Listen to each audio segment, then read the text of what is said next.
জেলার চেয়ারম্যান মৃদুল গোস্বামী, সভাপতি প্রকাশিক বড়াইক, আলিপুরদুয়ারের বিধায়ক সুমন কাঞ্জিলাল, জেডিএ চেয়ারম্যান এবং আমার পূর্ববর্তী বক্তা গঙ্গাপ্রসাদ শর্মা, এসজেডিএ চেয়ারম্যান সৌরভ চক্রবর্তী, তুষার চক্রবর্তী সহ রাজকমল ভগত, বীরেন্দ্র বড় ওরাও, সুভাষচন্দ্র রায়, পবন লামা, পিমা লামা গোলে, পরিতোষ সরকার, চন্দ্র নার্জিনারি সহ তনুশ্রী রায়, শেফালি নট্ট, অরুণা পারিয়ার, মমতা বন্দ্যোপাধ্যায় মন্ত্রিসভার সদস্য বুলুচিক বড়াইক, গণেশ মাহালি, পাশাংডিকি শেরপা, জসিন্তা লাকড়া সহ যারা সভামঞ্চে রয়েছেন, আমি সকলকে ধন্যবাদ জানাচ্ছি। আমি হিন্দি আর বাংলা মিলিয়ে বলবো যাতে আপনাদের বুঝতে সুবিধা হয়।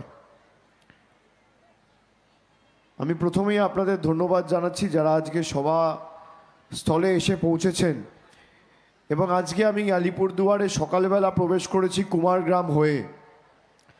কুমারগ্রামে আমার সকালে একটি জনসভা ছিল, তারপরে আমি কুমারগ্রাম চা বাগানে যাই, সেখানে একটি শিব মন্দিরে, শিব ঠাকুরের মন্দিরে পুজো দিয়ে তারপর আমার আলিপুরদুয়ার 1 নম্বর ব্লকে আলিপুরদুয়ার বিধানসভায় একটি সভা ছিল, সেটি করে আপনাদের এখানে এসছি। আজকের এখনকার এই সভা শেষ করে আবার মাদারিহাট যাব। যে কারণে আপনাদের কাছে আজকে আসা, কালচিনির প্রত্যেক মা ভাই বোন যারা আজকে সভাস্থলে এসে উপস্থিত হয়েছেন, আমি সকলকে ধন্যবাদ জানাচ্ছি। এবং সারা রাস্তা জুড়ে যেভাবে মানুষের মধ্যে আমরা স্বতঃস্ফূর্ততা লক্ষ্য করেছি এবং যেভাবে মানুষ আমাদের আপন করে নিয়েছে, আমি কালচিনি, কুমারগ্রাম, ফালাকাটা, আলিপুরদুয়ার, ওদিকে বীরপাড়া, মাদারিঘাট, 5টি বিধানসভারই প্রত্যেকটা মা ভাই বোনের কাছে অত্যন্ত কৃতজ্ঞ এবং আপনাদের অন্তরের অন্তঃস্থল থেকে কৃতজ্ঞতা, প্রণাম, অভিনন্দন ও জোহার জানাচ্ছি। যে কর্মসূচিটাকে সামনে রেখে আজকে আপনাদের সামনে আমরা এসছি, তৃণমূলে নবজোয়ার। কি এই তৃণমূলে নবজোয়ার? এবং গত 3 দিন আগে আমি কুচবিহারে এসে পৌঁছেছি। দিনহাটা থেকে গত পরশুদিন আমাদের এই কর্মসূচি বা প্রচার অভিযান আমি শুরু করেছি। গত 3 দিন কুচবিহারে ছিলাম, তারপর আজকে আলিপুরদুয়ারে এসছি। আজকে রাত্রে মাদারিহাট বীরপাড়ায় থাকব, তারপর আগামীকাল সকালবেলায় জলপাইগুড়ির উদ্দেশ্যে রওনা দেব। পঞ্চায়েতে এবার তৃণমূল কংগ্রেস মানুষের মতামত নিয়ে প্রার্থী ঠিক করবে, সেই কারণে আপনাদের সামনে এসছি আপনাদের মতামত নিতে। পঞ্চায়েতে আপনারা কাকে প্রার্থী দেখতে চান? इस बार पंचायत में आप किसको उम्मीदवार बनाना चाहते हैं, इसके लिए हम लोग आपके सामने आए हैं। आप सबको आज एक बैलेट पेपर दिया जाएगा और पीछे एक बैलेट बॉक्स भी रखा है। आप लोग अपने हिसाब से, अगर आपको लगे कि इस आदमी या इस व्यक्ति का राजनीति में आने से या ग्राम पंचायत का मेंबर या पंचायत समिति में खड़ा होकर जीतने पर हमारी पंचायत को फ़ायदा मिलेगा, हमारा विकास होगा, हमें नए सड़कें मिलेंगे, व्यवस्था अच्छी होंगी, आप उसी का नाम हमें बताइए। हम पूरी ताकत संसाधन लगा के उसको जिताएंगे और आपके लिए 5 साल काम कराने के लिए उसको तृणमूल का पंचायत मेंबर बना के आपके पास भेजेंगे। इसलिए आज आपके पास आए हैं। पहली बार राजनीति में अगर हम लोग आपके पास आए हैं, आप देखो 2021 में विधानसभा का चुनाव हुआ, पूरा बंगाल ने वोट देके दीदी को जिताया। अब खाली 2 साल हुआ है, 3 साल और बाकी है, फिर भी हम लोग क्यों 2 साल बाद आपके पास अचानक आ गए? क्योंकि आने वाला पंचायत का चुनाव में हम लोग चाहते हैं कि इस बार उम्मीदवार तृणमूल के नेता नहीं, जनता चुने। हम आपके पास इसलिए आए हैं कि इस बार कोई बंद कमरे में सिद्धांत नहीं होगा। इस बार सिद्धांत होगा या फैसला होगा तो आम जनता तय करेगी कि मेरा पंचायत में मैं किसको उम्मीदवार बनाना चाहता हूं, और उसी को उम्मीदवार हम लोग बनाएंगे और पूरी ताकत लगा के उसको जिताएंगे जो आपके हित में आने वाले 5 साल काम करे। मैं 24 तारीख को कूच बिहार आया, आज 27 तारीख है, 3 दिन हो गया। 2 महीना घर परिवार सब छोड़ के आया हूं। आज का ये सभा समाप्त होने पर आप लोग अपने घर चले जाएंगे, मैं जाऊंगा मादारी हाट, मेरा फिर वहां पे और एक सभा है। 4 सभा करके आ चुका हूं। सुबह 10 बजे का निकला हुआ हूं, पता नहीं रात को कितनी बजे खत्म होगी। 60 दिन घर परिवार सब कुछ छोड़ के रास्ते में कोई मैदान में टेंट लगा के रात गुजार रहा हूं ताकि आने वाले 5 साल जनता को अपना उम्मीदवार मिले और अपना पंचायत का मेंबर मिले। आप सब खाली ये बताइए, ये जो प्रयास हम लोगों ने लिया है, ये प्रयास का समर्थन आप लोग करते हैं ना? करते हैं? ये प्रयास करनी चाहिए कि नहीं करनी चाहिए? आपका आशीर्वाद है, समर्थन है? आप मानते हो कि पंचायत में उम्मीदवार चुनने का हक सिर्फ और सिर्फ आम जनता को है? मानते हो कि नहीं? इस बार हम लोग कोई उम्मीदवार नहीं चुनेंगे, आप उम्मीदवार चुनोगे, और हम लोग पार्टी की तरफ से जितना ताकत लगाने की ज़रूरत है वो ताकत, बुद्धि, संसाधन, जो भी ज़रूरत आप कह लो, सब लगा के उसको जिताएंगे और आपके लिए काम करने पे उसको 5 साल तक सर झुका के आपके लिए काम करे, ऐसे उम्मीदवार हम लोग खड़ा करेंगे। 2021 में या 19 में जब चुनाव हुआ, आप लोगों ने भाजपा को वोट दिया। मैं ये जो कह रहा हूं बड़े गौर से सुनना। आपने भाजपा को वोट दिया, आपने ये सोचा कि बीजेपी आएगी तो सच्ची में अच्छे दिन आ जाएंगे भैया, सबके 15 लाख रुपए आ जाएंगे, 2 करोड़ नौकरियां मिल जाएगी, चाय बगानों के लिए बीजेपी कुछ करेगी, हमारे घर में हमारे जो युवक हैं या नौजवान साथियां हैं सबको नौकरी मिल जाएगी। पर कुछ नहीं हुआ। 9 साल मोदी जी सत्ते में है, मतलब पावर में है, राज कर रहे देश में। 9 साल हो गया, देश का प्रधानमंत्री है। मैं दावे के साथ कहता हूं ये 9 साल में आप मुझे एक जगह दिखा दो या एक मीटिंग दिखा दो जो मोदी जी ने किया है अलीपुरद्वार में या कूच बिहार में या जलपाईगुड़ी में या सिलीगुड़ी में, जहां पे अलीपुरद्वार का लोगों का हित के बारे में केंद्र सरकार के अफसर्स को लेके बैठे और अलीपुरद्वार में कोई नया काम लाया। 9 साल में अगर कोई एक बैठक की तस्वीर मुझे दिखा दे तो मैं राजनीति में पैर नहीं रखूंगा। इतनी बड़ी बात आपको बोल के जा रहा हूं। आप इतने दिनों से मांग करते हो कि कालचिनी में एक स्पोर्ट्स कॉम्प्लेक्स बननी चाहिए, आपका मांग है। आप देखो स्पोर्ट्स मिनिस्टर कूच बिहार का है, मतलब जो मिनिस्टर ऑफ स्टेट है, फिर भी आम जनता के लिए कोई काम नहीं करता है। लोकतंत्र में जो लोग चाहते हैं वही होंगे। 2019 में आप सबने धर्म का नाम पे वोट दिया, वोट दिया ना, बंटवारा के नाम पे वोट दिया, समाज के बंटवारे के नाम पे वोट दिया। आज मनरेगा का जो काम है 100 दिन का काम, उसका सारा पैसा मोदी सरकार ने रोक दिया। जरा हाथ उठा के बताइए कितने लोग मनरेगा के साथ युक्त हैं? जरा हाथ उठा के बताइए। কারা কারা 100 দিনের কাজের সাথে যুক্ত আছে একটু হাত তুলে বলুন। আপনি জানেন যে ভারতবর্ষে বাংলা একমাত্র রাজ্য যার টাকা জোর জবরদস্তি হেরে গিয়ে কেন্দ্র সরকার আটকে রেখেছে। আমরা সেই জন্য পঞ্চায়েতে আপনার প্রার্থী চাইছি, এমন প্রার্থী চাইছি যে মাথা উঁচু করে আগামী দিন আপনাদের স্বার্থে লড়বে, দিল্লির কাছে आत्मसमर्पण করবে না। आप चाहते हो कि कालचिनी की लोग जाके दिल्ली के सामने हाथ जोड़े? आप चाहते हो कि बंगाल के लोग जाके दिल्ली के आगे भीख मांगे? हम नहीं मांगेंगे, हमारे सर कट जाएंगे, हम सर नहीं झुकाएंगे।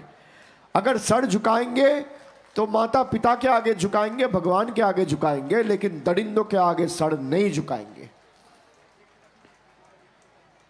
इसलिए मैं कहने आया हूं कि आने वाले दिन में ऐसे उम्मीदवार चाहिए जो अपने आपके हित में लड़ेगा, आपके स्वार्थ में लड़ेगा। धर्म के नाम पे चुनाव नहीं होगा। अगर चुनाव होगा तो आपका अधिकार को सामने रख के चुनाव होगा।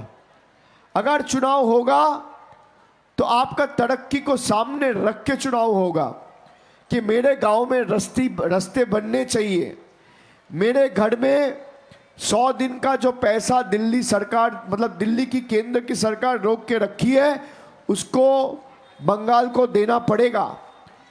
इस आधार पर आने वाला चुनाव हम लोग को लड़ना पड़ेगा। जो कह रहा था अच्छे दिन आने वाले हैं, किसी का अच्छा दिन आया? भाई आपका एमपी का अच्छा दिन आया, नया घर बना रहे हैं, मॉल बना रहे हैं, बहुत कुछ बना रहे हैं। अच्छे दिन तो ये लोगों का आया है। आपने जो जिसको विधायक चुन के विधानसभा में भेजा है, 28,000 वोटों से आपने उनको जितवाया, 2 बार भी विधानसभा में कालचीनी का नाम तक नहीं लिया। ऐसे लोगों को जिताने का फायदा क्या है जो चुनाव के समय आपके पास आए और चुनाव हो जाए फिर भगले? भाई ऐसे लोगों को जिताओ, जब आपकी जरूरत होगी तब आपके साथ पड़ा रहेगा, आपके साथ लड़ता रहेगा, आपके साथ अड़ा रहेगा। हम इसलिए आए हैं आपके साथ, आपको ये बताने कि इस बार आप जिसको तय करोगे कि पंचायत समिति में इसको लड़ाएंगे, तृणमूल पार्टी उसी को टिकट देगा और उसी को लड़ाएगी। और खाली पंचायत समिति, जिला परिषद नहीं, ग्राम पंचायत में भी आप जिसको चाहते हो उसी को हम लोग लड़ाएंगे। आप देखो 2021 में दीदी ने जो कहा कि मैं लक्ष्मी भंडार लाऊंगी अगर तीसरी बार सत्ते में आए, तो दीदी जीत के आई और 1 महीना के अंदर लक्ष्मी भंडार शुरू हो गया। आप सबको मिल रहा है ना लक्ष्मी भंडार की? लक्ष्मी भंडार पान की बानना, पान की बानना কেন পান? তার কারণ আপনারা 2021 সালে লক্ষ্মীর ভান্ডারকে সামনে রেখে ভোট দিয়েছিলেন, আর 2019-এ আপনারা ধর্মের বিভাজনে বিভ্রান্ত হয়ে বিজেপির বিভ্রান্তমূলক প্ররোচনায় পা দিয়ে আপনারা ভারতীয় জনতা পার্টির সাংসদকে জিতিয়েছিলেন। একদিনও মানুষের জন্য কোনো কাজ করেনি, পাশে দেখা যায়নি, বিপদে ঝাঁপায়নি। এরাই চিঠি লিখে উল্টে কেন্দ্রকে বলেছে বাংলার মানুষের টাকা আটকে রাখো। এদেরকে আগামী দিন যোগ্য জবাব দেবেন না? এদের বিরুদ্ধে গর্জে উঠবেন না? আপনার নিজের অধিকারের স্বার্থে লড়বেন না? 100 দিনের টাকা যারা জোর জবরদস্তি বাংলার টাকা আটকে রেখেছে, আপনার প্রাপ্য টাকা, আপনার অধিকারের টাকা, তাদের বিরুদ্ধে গর্জে উঠবেন না? আপনি বলুন, 100 দিনের 20 লক্ষ পরিবার বাংলায় রয়েছে যারা কাজ করে বসে রয়েছে 2 বছর আগে, যাদের টাকা আটকে রেখে দিয়েছে। বাংলায় 2,65,00,000 পরিবার রয়েছে যারা 100 দিনের কাজের উপর নির্ভরশীল। সেই 2,65,00,000 লোকের মধ্যে 7 লক্ষ লোক আলিপুরদুয়ার জেলায় থাকে। এই অর্থবর্ষে 100 দিনের টাকায় বরাদ্দ হচ্ছে 0। বাংলায় 1 পয়সাও বরাদ্দ করেনি।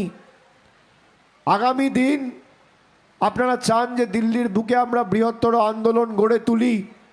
আপনারা কি চান যে 100 দিনের কাজের টাকা যাতে আপনাদের ব্যাংক অ্যাকাউন্টে ঢোকে, সেই জন্য দিল্লিতে আমরা সর্বাত্মক একটা আন্দোলন আগামী দিনে গড়ে তুলি?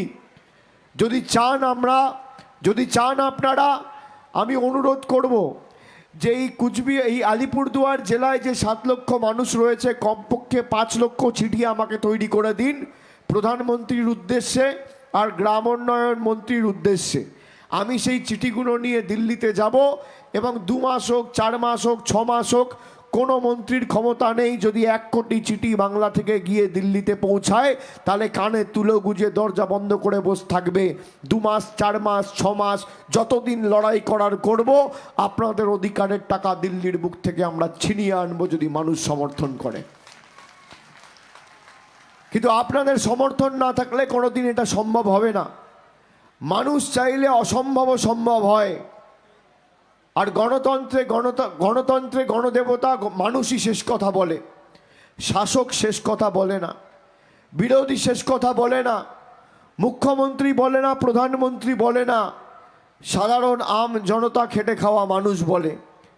আগামী দিন যখন পঞ্চায়েত বা লোকসভায় লড়বেন বা ভোটাধিকার প্রয়োগ করবেন, চোখ বন্ধ করে ভোট দেওয়ার আগে নিজেকে প্রশ্ন করবেন, যাকে 5 বছর আগে ভোট দিয়েছি 5 বছর আমাদের জন্য কি করেছে। 5 বছর আগে যাকে ভোট দিয়েছেন, যাকে জিতিয়েছেন, যাকে সংসদে পাঠিয়েছেন, যাকে বিধায়ক করে বিধানসভায় পাঠিয়েছেন, কবার আপনার দাবি দাওয়া নিয়ে সোচ্চার হয়েছে? কবার বিধানসভায় সাধারণ মানুষের স্বার্থে প্রশ্ন করেছে?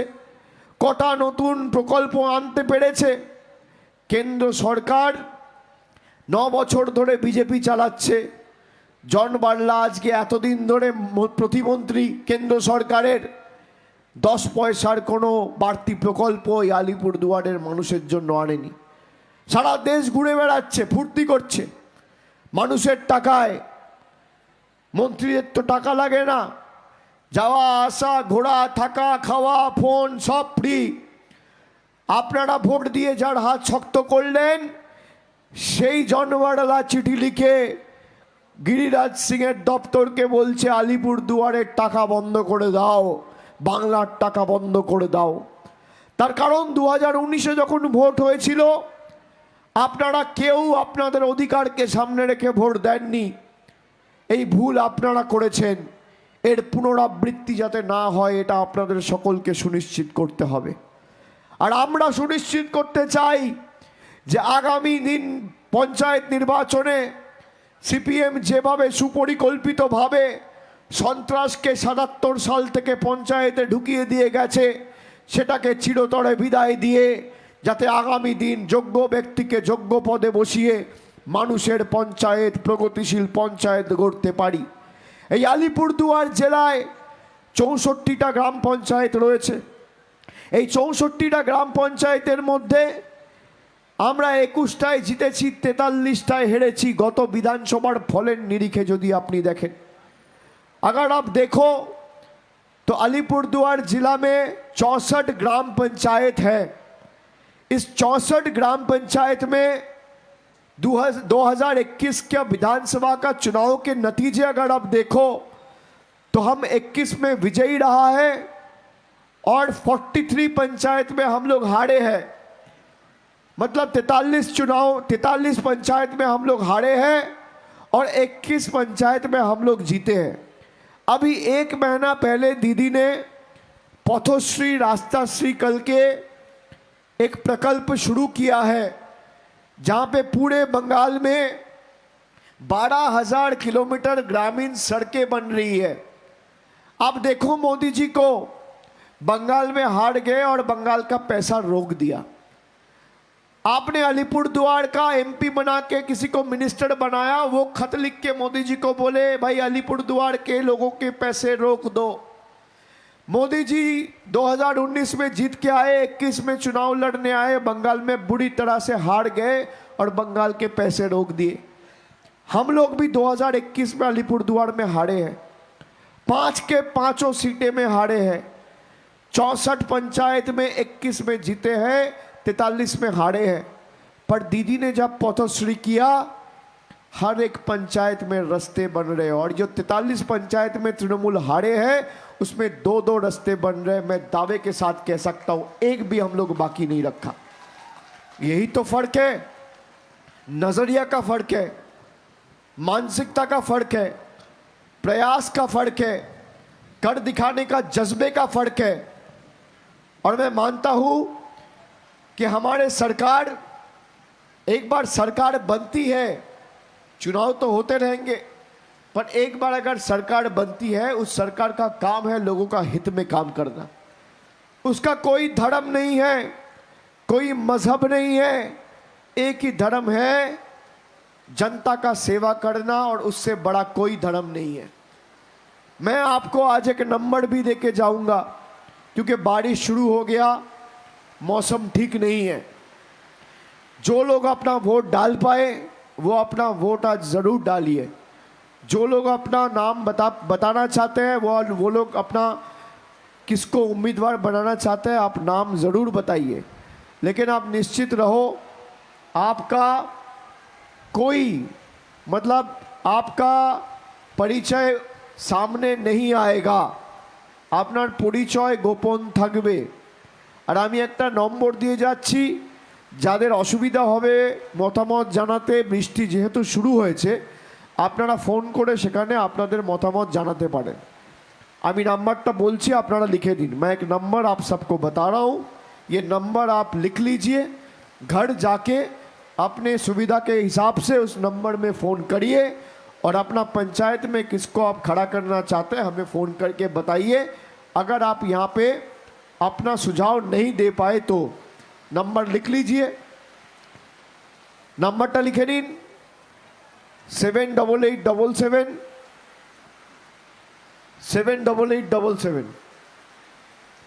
78877 788 77 788 77। फिर से दोबारा बोल रहा हूँ 7887 78877 78877 78877 78877 78877 আপনাদের সুবিধা মতো জানান এবং আগামী দিন যাতে মানুষের পঞ্চায়েত আমরা গড়ে তুলতে পারি আপনাদের আশীর্বাদকে পথ চলার পাথেয় এবং প্রেরণা করে এটা আপনারা সকলে সুনিশ্চিত করুন। তাহলে আশীর্বাদ করছেন তো, সমর্থন করছেন তো, করছেন তো, করছেন? হাত তুলে বলুন। নিজেদের স্বার্থে লড়বেন, নিজেদের অধিকারের স্বার্থে লড়বেন, কালচিনির সম্মানের স্বার্থে লড়বেন। এই ভাই ভিজো না, এদিকে চলে এসো। ভিজছো কেন? শরীর খারাপ হবে, চলে এসো, চলে এসো, চলে এসো, এই প্যান্ডেলের নিচে চলে এসো, ভিজো না। এখনো অনেক লড়াই বাকি আছে, শরীর খারাপ হলে কি করে হবে?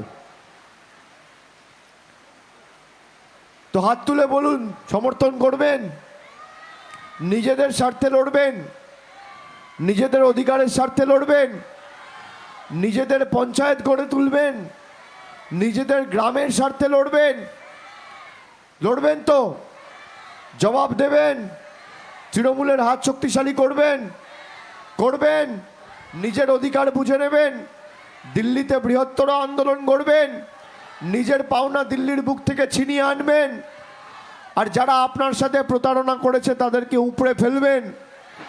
শপথ নিন, শপথ দিচ্ছেন, লড়বেন, জবাব দেবেন, আগামী দিন লড়বেন, অধিকার বুঝবেন, দিল্লির বুক থেকে নিজের অধিকার ছিনিয়ে আনবেন। ঠিক তো? আমি কথা দিয়ে যাচ্ছি, যেখানে আমার প্রয়োজন হবে যখন ডাকবেন আমি আসব। গত 6 মাসে 5 বার এসছি, আগামী দিনে যখন যেখানে ডাকবেন আসব, কিন্তু লড়াই জারি রাখতে হবে। আর মানুষের সমর্থন থাকলে তৃণমূল কংগ্রেস শরীরের শেষ রক্তবিন্দু পর্যন্ত আপনাদের সাথে থাকবে। আগামী দিন আপনাদের সকলের ভালো কাটুক, নতুন বছরের শুভেচ্ছা, বাংলার নতুন বঙ্গাব্দের শুভেচ্ছা। আর এখন যেহেতু বৃষ্টি পড়ছে, আমাদের সভা শেষ হলেও ভিজে যাবেন। যাদের ছাতা আছেন তারা বেরোতে পারেন, যাদের ছাতা নেই তারা একটু অপেক্ষা করুন, বৃষ্টি থামলে তারপর বেরোবেন, নইলে অসুস্থ হয়ে পড়বেন। ঠিক আছে, অনেক অনেক ধন্যবাদ, ভালো থাকবেন, সুস্থ থাকবেন। জয় হিন্দ, বন্দে মাতরম, জয় বাংলা।